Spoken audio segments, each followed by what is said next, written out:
కొటియా గ్రామాలపై హక్కులు ఎవరిదన్నది తేలకపోయినప్పటికీ ఈ ప్రాంతం తమదంటే తమదని ఏపీ, ఒడిశా రాష్ట్రాలు దశాబ్దాల నుండి కొట్టుకుంటున్నాయి.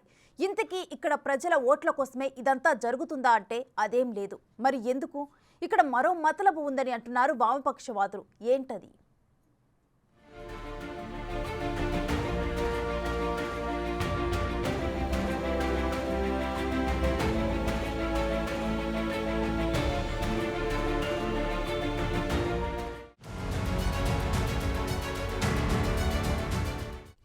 కొన్నేళ్ల వరకు రెండు రాష్ట్రాల సమస్యగా ఉన్న కొటియా ప్రాంత సమస్యలోకి రాజకీయాలు ఎంట్రీ ఇచ్చిన దగ్గర నుండి పరిస్థితులు మరింత వివాదంగా మారాయి. ఎన్నికలు వచ్చాయంటే రాజకీయ నాయకులు ఈ ప్రాంతాల్లో పర్యటనలు చేస్తుంటారు. ఏడాది క్రితం కేంద్ర మంత్రి ధర్మేంద్ర ప్రధాన్ ఈ ప్రాంతాన్ని సందర్శించినప్పుడు మరోసారి వివాదం రాజుకుంది. కొటియా గ్రామాలు ఒడిశావే అంటూ మంత్రి ధర్మేంద్ర ప్రధాన్ వ్యాఖ్యానించడంతో బీజేపీ కార్యకర్తలు మరింత రెచ్చిపోయారు. కేంద్ర మంత్రి సెక్యూరిటీ కోసం అక్కడికొచ్చిన ఏపీ పోలీసులను సైతం మీరు ఇక్కడికెందుకొచ్చారంటూ ఒడిశా బీజేపీ కార్యకర్తలు హల్చల్ సృష్టించారు. దీంతో కొన్ని రోజుల పాటు అక్కడ 144 సెక్షన్ విధించాల్సిన పరిస్థితి ఏర్పడింది. ఇలా ఇటీవలి కాలంలో తరచుగానే రాజకీయ నేతలు ఈ ప్రాంతంలో కలకలం సృష్టిస్తున్నట్లు వార్తలొస్తున్నాయి.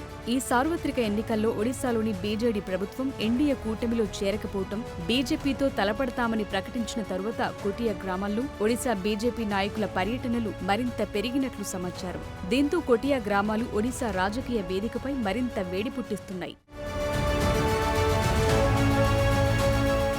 ఇక ఆంధ్ర ప్రభుత్వం నిర్వహించే పంచాయతీ ఎన్నికల్లో పాల్గొనొద్దని కొటియా వాసులకి ఒడిశా బీజేపీ నాయకత్వం ఎప్పటికప్పుడు సూచిస్తూనే ఉండటం ఇక్కడ మరింత ఉద్రిక్తతలను పెంచుతోంది. ఆంధ్రప్రదేశ్ ప్రభుత్వం తనది కాని ప్రాంతంపై పట్టు సాధించేందుకు సంక్షేమ పథకాల పేరుతో ప్రజలను ఆకర్షించే ప్రయత్నం చేస్తుందంటూ బీజేపీ కార్యకర్తలు ఆరోపిస్తున్నారు.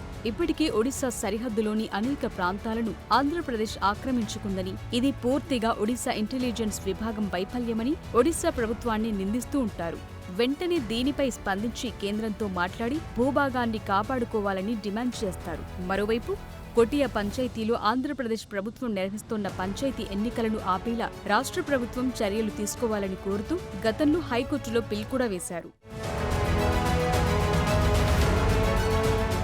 కేసులు, క్షేత్రస్థాయి పర్యటనలు, రాజకీయాలు ఎలా ఉన్నా అసలు ఈ ప్రాంతంపై ఇరు రాష్ట్రాలకు ఇంత ప్రేమ ఎందుకనేది ఇక్కడ పెద్ద ప్రశ్నగా ఉంది. ఈ గిరిజనులను ఆదరించడానికి రెండు ప్రభుత్వాలు ఎందుకంత గొడవలు పడుతున్నాయనే సందేహం కూడా లేకపోలేదు. కొండల మధ్య ఎవ్వరికీ పట్టనట్లు ఉండే ఈ కొటియా గ్రామాల్లో వందల కోట్ల రూపాయలు పెట్టి ఎందుకు పోటీపడి మరీ రెండు రాష్ట్రాల ప్రభుత్వాలు అభివృద్ధి పనులు చేస్తున్నాయనేది అంతుపట్టడం లేదు. అయితే ఈ ప్రాంతంలో విలువైన ఖనిజాలున్నాయని, వాటిని దక్కించుకోవాలంటే ముందుగా ఇక్కడి గిరిజనుల మనస్సుని గెలుచుకోవాలని, అందుకే ప్రభుత్వాలు పోటీపడి మరీ పథకాలు ఇస్తూ పనులు చేస్తున్నాయని వామపక్ష నాయకులంటున్నారు. ఇక్కడ చాలా రోజులుగా రెండు రాష్ట్రాల ప్రభుత్వాలు ఏదో సాకుతో కొండలు తవ్వటం చేస్తున్నాయి. ఇదంతా చూస్తుంటే ఇక్కడ రహస్యంగా ఖనిజ అన్వేషణ జరుగుతుందని అనిపిస్తోందనే వాదన ఉంది. అయితే ఏదో ఒక రూపంలో కొటియా గ్రామాల ప్రజలకు మంచి జరగటం మంచి పరిణామమే కానీ ఈ వివాదాన్ని త్వరగా తేల్చుకోకపోతే భవిష్యత్తులో ఈ గిరిజనులకు మరిన్ని సమస్యలు వచ్చే అవకాశం ఉందని ప్రతిపక్ష నేతలు ఆందోళన వ్యక్తం చేస్తుంటారు. అయితే తూర్పు కనుమల కింద వచ్చే ఈ కొటియా గ్రామాల మధ్య చాలా చోట్ల ఖనిజాలు ఉన్నాయనే వాదన ఉంది. ముఖ్యంగా బాక్సైట్ వంటి ఖనిజాలు విస్తారంగా ఉన్నాయని నిపుణులు చెప్తుంటారు.